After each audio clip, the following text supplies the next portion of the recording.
Sputnik V. ये vaccine सबसे पहली वैक्सीन है जो पूरे दुनिया में लॉन्च हुई थी। ये लॉन्च हुई थी 11 अगस्त 2020 को और इसका नाम रखा गया है दुनिया की सबसे पहली सैटेलाइट जिसको सोवियत यूनियन ने लॉन्च किया था। इस वैक्सीन को बनाने के लिए उन्होंने ह्यूमन एडिनो वायरस का इस्तेमाल किया है। इस ह्यूमन एडिनो वायरस का उन्होंने वायरुलेंट फैक्टर को कमजोर कर दिया है। इसका मतलब है कि अब वायरस में वो मॉलिक्यूल्स नहीं हैं जो कोई बीमारी पैदा कर सके। इसका मतलब प्रजनन करने की शक्ति को उन्होंने कमजोर कर दिया है। मतलब वो हमारे शरीर में जाएगा तो वो अपनी संख्या नहीं बढ़ा पाएगा। एडिनो वायरस के उस अंदर के तत्व को जो अपनी संख्या बढ़ाता है, उस जेनेटिक मटेरियल को उन्होंने वो बाहर निकाल दिया। सिर्फ उतने हिस्से को बाहर निकाल दिया जो अपनी संख्या बढ़ाता है ये एडिनो वायरस। उसके अंदर में इन्होंने ओरिजिनल कोरोना वायरस के उस तत्व को, उस जेनेटिक मटेरियल के उस हिस्से को इसमें डाल दिया जो स्पाइक प्रोटीन बनाता है, ताकि ये एडिनो वायरस भी बिल्कुल कोरोना वायरस की तरह दिखने लग जाए।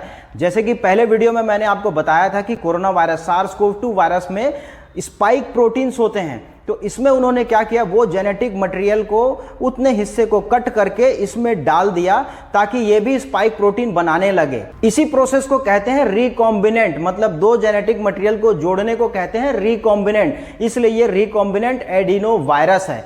और इस वैक्सीन को बनाने के लिए उन्होंने दो वायरस का इस्तेमाल किया है, ह्यूमन एडिनो वायरस 26S और human adeno virus 5S। Recombinant बताया आपको, दो जेनेटिक मटेरियल को जोड़ने को कहते हैं रिकॉम्बिनेंट।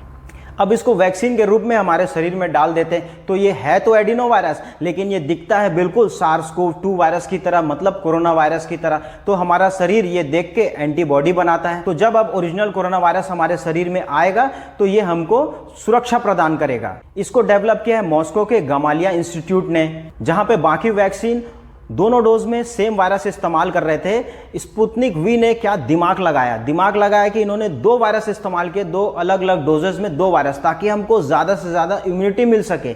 इसीलिए ये वैक्सीन सबसे ज़्यादा प्रभावी है, 91.7% प्रभावी है ये वैक्सीन क्लिनिकल ट्रायल्स में। और जैसा कि मैंने बताया ये दो डोजेस में लगती है।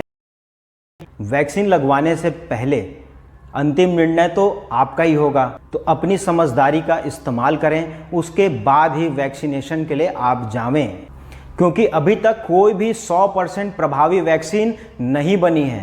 तो अपनी समझदारी और सूझबूझ का इस्तेमाल करें। जो भी वैक्सीन आप लगवाएं, जाने से पहले एक बार ज़रूर उसके ऑफिशियल वेबसाइट में जाके उस वैक्सीन के बारे में पढ़ लें।